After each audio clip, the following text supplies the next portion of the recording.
How dare you say no to my mother, you useless girl? My husband yelled, smashing a plate over my head during a family gathering because I refused to sign my apartment over to his mom or pay her $1,200 every month. The crack of ceramic against my skull was louder than his screaming. Food slid through my hair, gravy dripping down my neck. For seconds, nobody moved.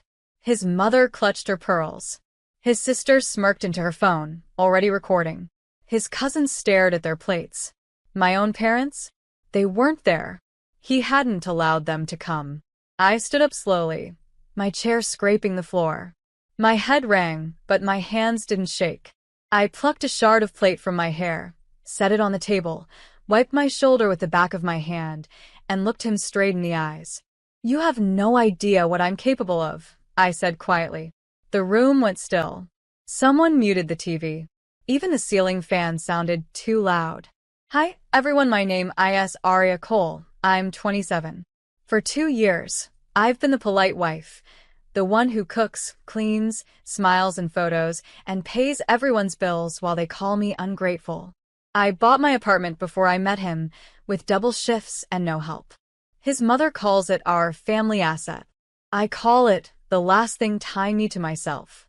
Standing there with gravy on the floor and shards on the table, I finally understood.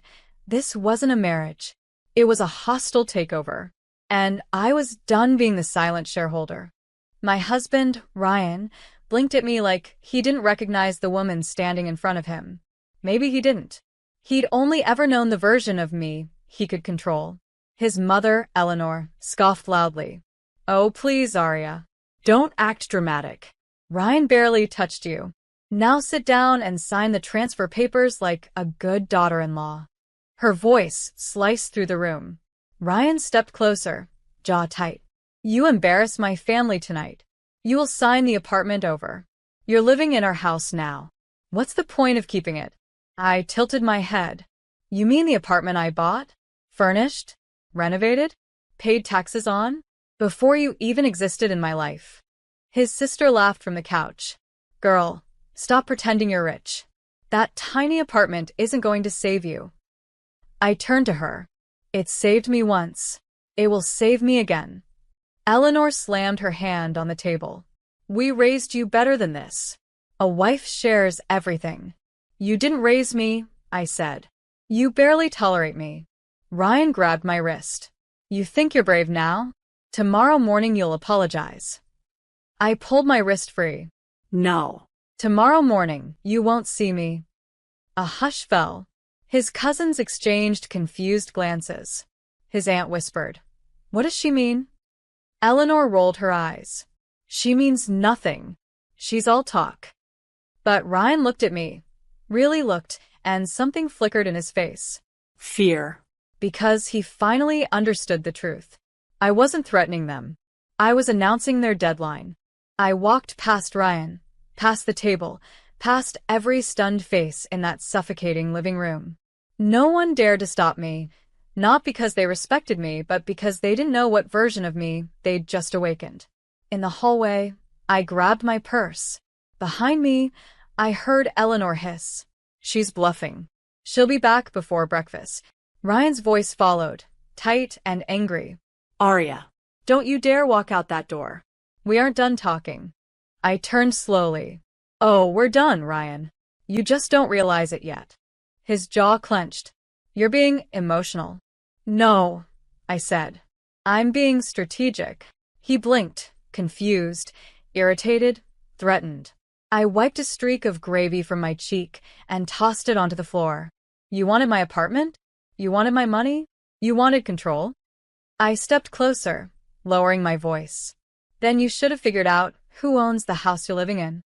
Eleanor snorted. Sweetheart, this house is in my son's name. I smiled. That's what you think. They froze. Ryan's cousin whispered. Wait, what does she mean? Ryan stepped toward me, but his confidence shook. Arya, what are you talking about? I leaned in, voice soft as ice.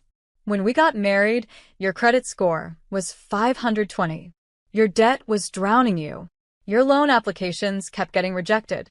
I tapped my temple. Remember who signed the mortgage? Who's the primary? Who's the legal owner? Ryan's face drained of color. Eleanor choked. You're lying.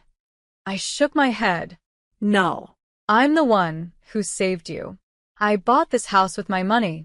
I let you put your name second out of kindness. The room erupted into whispers. Ryan's lips trembled. Aria, we can talk about this. I opened the door. No, I said. You can talk to the eviction notice.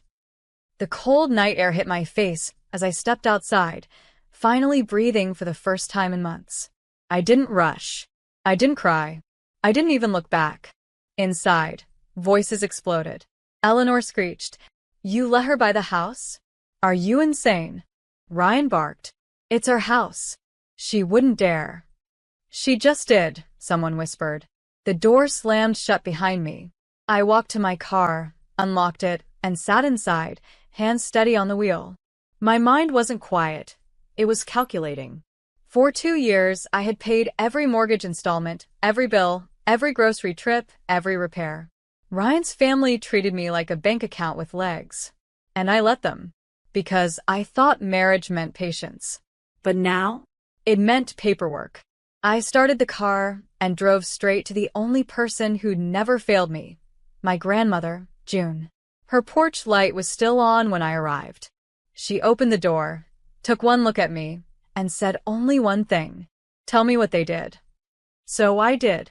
Every plate, every insult, every demand for money, every attempt to force me into signing away my apartment. Grandma didn't gasp. She didn't judge. She just listened. When I finished, she walked to the kitchen drawer, pulled out a thick folder, and placed it in my hands. I've been waiting for the day you'd finally stop trying to please people who don't deserve you, she said. Inside this folder is everything you need. I opened it slowly. Bank statements, house ownership documents, marriage contract copies, screenshots she'd collected from the family chat, and one bright yellow sticky note on top. Eviction process, start here. I looked up at her. Grandma smiled like a woman who is done playing nice. It's time, she said. You take back your life. I didn't sleep that night. I sat at Grandma June's kitchen table with a cup of chamomile tea and the eviction folder spread open like a battle map.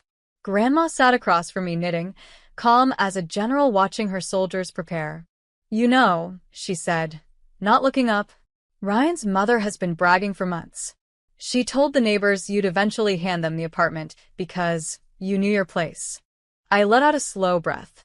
She thinks owning me is her birthright. Grandma smirked. She's about to learn ownership requires receipts. By 5 a.m., everything was ready. Paperwork, bank statements, proof of payments, legal ownership documents, and the eviction notice. Clean, sharp, perfect. I showered, changed clothes, tied my hair back, and stared at my reflection. No fear. No hesitation. Just purpose. At 7:12 a.m., I parked in front of the house, my house, the one Ryan boasted about providing, even though he couldn't afford a lawn mower without my bank card. I walked to the door and rang the bell. Through the window, I saw panic. Ryan rushing down the stairs. Eleanor pulling a robe around herself. His sister filming again because drama was her oxygen. Ryan opened the door, eyes red, hair a mess. Aria, listen, last night was... I handed him the envelope. He blinked down at it. What's this? Legal notice, I said flatly. You, your mother, and your sister have 30 days to vacate my property. Eleanor shoved him aside. This is ridiculous. You can't do this. I looked her dead in the eye. Oh, I can. I stepped forward. And I already did. The entire hallway fell silent. Then Eleanor's face shifted, not to anger, to fear. Eleanor's voice wobbled, the first crack in her porcelain confidence. You wouldn't dare force family out on the street. I tilted my head. You stopped being family the moment your son broke a plate over my head. Ryan's face twisted. I said I was sorry. You didn't apologize, I corrected calmly. You panicked because Grandma exposed the mortgage truth. That's not remorse. That's self-preservation. His sister, still recording, whispered into her phone. Oh my God, she's actually kicking us out. Eleanor snatched the eviction papers from Ryan and scanned them with trembling fingers. This can't be real, the bank said. I cut her off. The bank said I make every payment. The deed says I own the house. The law says I get to choose who stays. Ryan took a step toward me, voice cracking. Aria, can we please talk? Just you and me? I didn't flinch. You've had 2 years to talk. All you did was take. His eyes darted to the staircase. Just give me time to fix this. You had time, I said softly. But you used it to spend my money, not to change. Eleanor gripped the stair railing. What are we supposed to do now? Live in a hotel? That's between you and your entitlement, I replied. Ryan's sister suddenly snapped. This is illegal. You can't throw us out. My brother is your husband. I smiled, the kind of smile that meant the war was already won.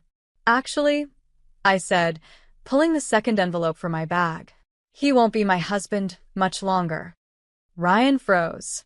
What is that? I placed the envelope in his shaking hands. Divorce papers, I said. And a restraining order request. Filed this morning. Asterisk, asterisk. Eleanor gasped so loudly the neighbors probably heard. Ryan staggered backward like the floor tilted beneath him. And then, someone unexpected appeared behind him. Ryan turned slowly as footsteps echoed down the hallway. His father, Thomas, stepped into view, still in his work uniform, eyes tired, face unreadable. He looked at the envelope in Ryan's hand, then at the eviction notice crushed in Eleanor's fist, and finally at me. For a long, loaded moment he said nothing. Then, good, Thomas murmured. The room snapped. Eleanor shrieked. What do you mean good? She's destroying our family. Thomas didn't look at her.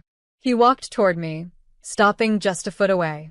Aria, he said in a calm, quiet voice. I'm sorry. Eleanor's jaw dropped. Ryan's sister stopped recording mid-sentence.